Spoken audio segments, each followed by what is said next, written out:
नमस्ते। आप देख रहे हैं टॉकिंग पॉइंट और मैं हूं किशोर अजवाणी। आज हम आपको ऐसी खबरों से रूबरू करवाएंगे जो इस पूरे हफ्ते किन्हीं वजहों से हर घर में टॉकिंग पॉइंट बनी रही।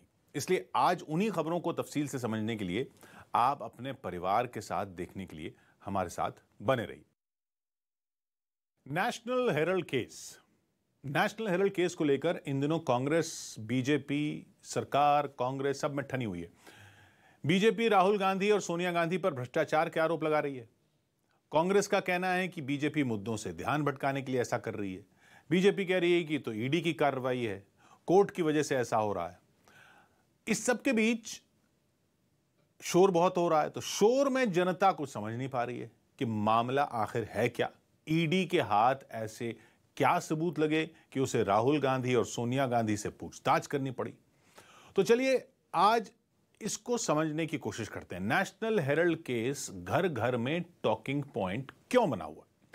तो कहानी शुरू होती है साहब साल 1937 से, 1937 से, जब जवाहरलाल नेहरू ने एसोसिएटेड जर्नल्स लिमिटेड एजेएल की शुरुआत की थी।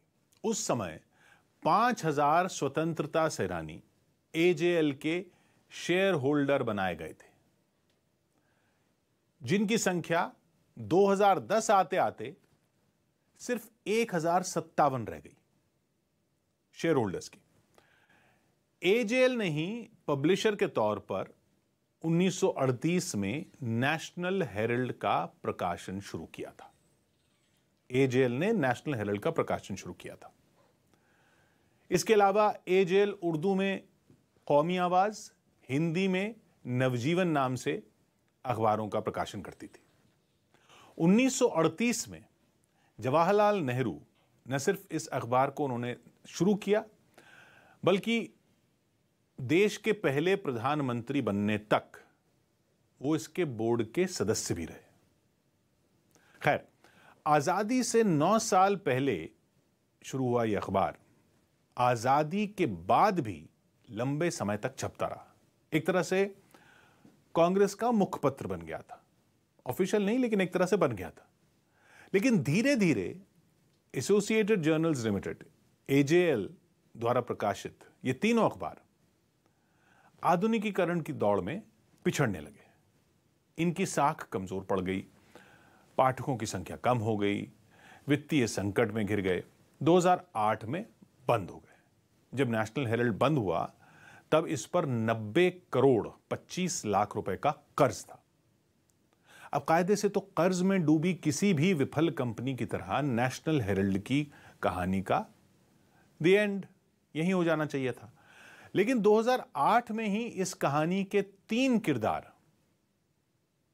इसमें ऐसे ट्विस्ट और टर्न लेकर आए कि आज यह अखबार कांग्रेस के गले की फांस बन गया है। ये 3 किरदार हैं नेशनल हेरल्ड का प्रकाशन करने वाली Associated Journals Limited AJL, Indian National Congress इन कांग्रेस पार्टी, और एक और कंपनी, तथाकथित चैरिटेबल कंपनी, चैरिटेबल ट्रस्ट कह लीजिए, कंपनी यंग इंडियन।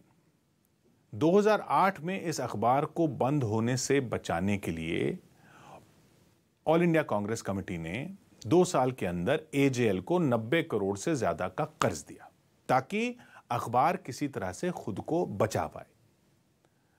यह लोन अनसिक्योर्ड भी था और ब्याज रहित भी था, यानी इस कर्ज के बदले में एजेएल को कोई ब्याज नहीं चुकाना था। इस बीच इस सीन में एंट्री हुई यंग इंडियन लिमिटेड नाम की एक नॉट फॉर प्रॉफिट कंपनी की। नॉट फॉर प्रॉफिट कंपनी, इसलिए इसे चैरिटेबल संस्था भी कह सकते हैं, लेकिन ये technically not for profit company, जिसकी स्थापना 2010 में हुई थी। नॉट फॉर प्रॉफिट होने की वजह से यंग इंडियन को इनकम टैक्स सेक्शन 25 के तहत टैक्स से 100% छूट हासिल थी। लेकिन यंग इंडियन किसी आम आदमी की संस्था नहीं थी, बल्कि इसके बोर्ड में शामिल थे राहुल गांधी, सोनिया गांधी, और दोनों के पास इस कंपनी के 38% शेयर भी थे, यानी कुल 76% शेयर, जबकि बाकी के 24% शेयर कांग्रेस के स्वर्गीय नेता मोतीलाल वोरा और ऑस्कर फर्नांडिस के पास थे। यंग इंडियन अपनी स्थापना के बाद वो कर्ज जो एजेएल ने कांग्रेस से लिया था उसे सिर्फ 50 लाख रुपए देकर यंग इंडियन ने चुका दिया। कांग्रेस का तर्क है कि एजेएल के पास कर्ज चुकाने की क्षमता नहीं थी, इसलिए यह कर्ज यंग इंडियन को ट्रांसफर कर दिया गया। यानी यंग इंडियन ने 90 करोड़ से ज्यादा के कर्ज के बदले कांग्रेस को सिर्फ 50 लाख रुपए चुकाए। अब एजेएल को कांग्रेस का नहीं बल्कि यंग इंडियन का कर्ज चुकाना था, लेकिन एजेएल के पास कर्ज चुकाने के लिए न तो तब पैसा था जब वो कर्ज था और न अब था। इसके लिए एजेएल ने इस कर्ज को 99.9% के इक्विटी शेयर्स में बदल दिया। साधारण भाषा में जब कोई कंपनी कर्ज को इक्विटी शेयर में बदलती है तो कर्ज देने वाली कंपनी कर्ज लेने वाली कंपनी की मालिक बन जाती है, यानी उसके शेयर उसको दे दिए तो मालिक वो हो गई, क्योंकि कर्ज नहीं चुकाया उसके बदले में शेयर दे दिए, क्योंकि अब उधार को शेयर में बदला जा चुका था। यानी एक तरह से यंग इंडियन में 76% शेयर रखने वाला गांधी परिवार एजेएल का मालिक बन गया। अब मजे की बात यह है कि जिस एजेएल पर कभी किसी एक व्यक्ति का स्वामित्व नहीं था, उसके शेयर्स हजारों स्वतंत्रता सेनानियों और दूसरे लोगों के पास थे, उसका मालिकाना हक सोनिया गांधी और राहुल गांधी के पास आ गया। जिन लोगों के पास पहले एजेएल के शेयर्स हुआ करते थे उनमें पूर्व कानून मंत्री शांति भूषण, इलाहाबाद हाईकोर्ट के पूर्व मुख्य न्यायाधीश जस्टिस मार्कंडेय काटजू भी थे। और इन लोगों का भी आरोप है कि एजेएल को जब यंग इंडियन को बेचा गया, मतलब शेयर दिए गए, तो उन्हें इसकी कोई जानकारी नहीं दी गई। इस बीच 2013 में बीजेपी के नेता सुब्रमण्यम स्वामी ने इस मामले में एक केस फाइल किया और गांधी परिवार पर इस मामले में भ्रष्टाचार और धोखाधड़ी का आरोप लगाया। सुब्रमण्यम स्वामी का आरोप था कि जब यंग इंडियन ने एजेएल का अधिग्रहण किया तो एजेएल की 2000 करोड़ रुपए से ज्यादा की संपत्ति भी यंग इंडियन को ट्रांसफर हो गई और इसमें 400 करोड़ रुपए की आलीशान प्रॉपर्टियां भी शामिल हैं।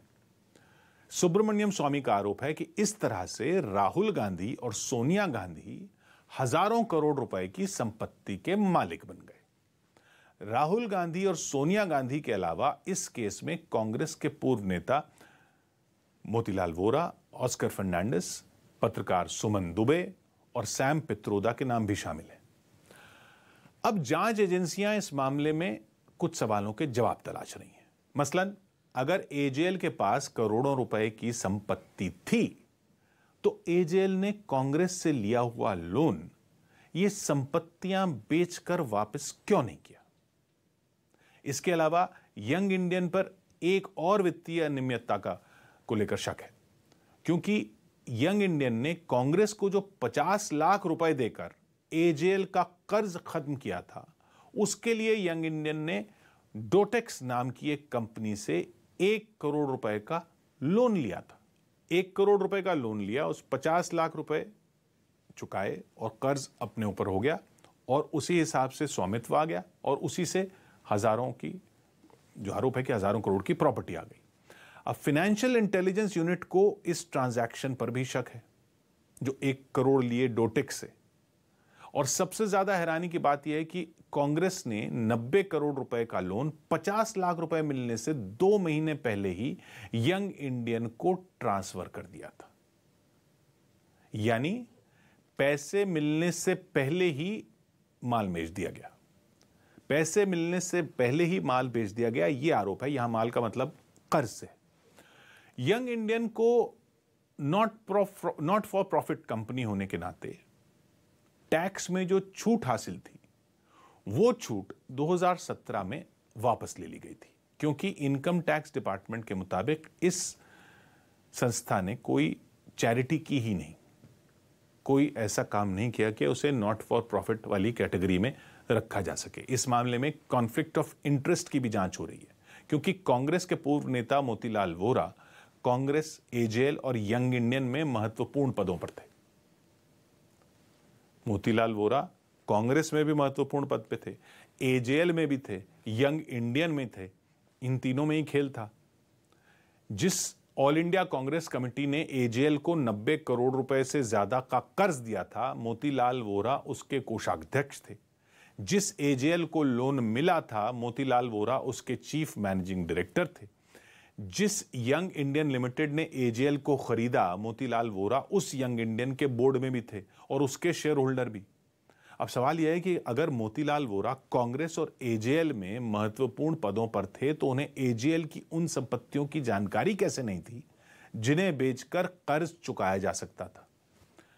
इन सभी सवालों के जवाब तलाशने के लिए इस मामले की जांच हो रही है और यंग इंडियन का मालिकाना हक होने की वजह से सोनिया गांधी और राहुल गांधी से ईडी पूछताछ कर चुकी है।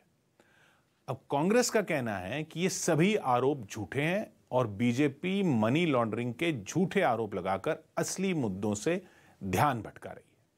कांग्रेस का कहना है कि उसने एजेएल को लोन देकर आजादी की लड़ाई में भूमिका निभाने वाले नेशनल हेराल्ड को डूबने से बचाने की कोशिश की थी और एजेएल ने कर्ज चुकाने के लिए वही किया जो कई कंपनियां करती हैं, यानी कर्ज को इक्विटी में बदल देना, कर्ज के बदले में शेयर दे देना। और क्योंकि young Indian not for profit company थी, इसलिए उसके शेयर होल्डर्स या डायरेक्टर को कोई डिविडेंड नहीं दिया जा सकता और इसी वजह से प्रॉपर्टी का कोई ट्रांसफर नहीं हुआ और सारी संपत्तियां अब भी एजेएल के ही नाम है।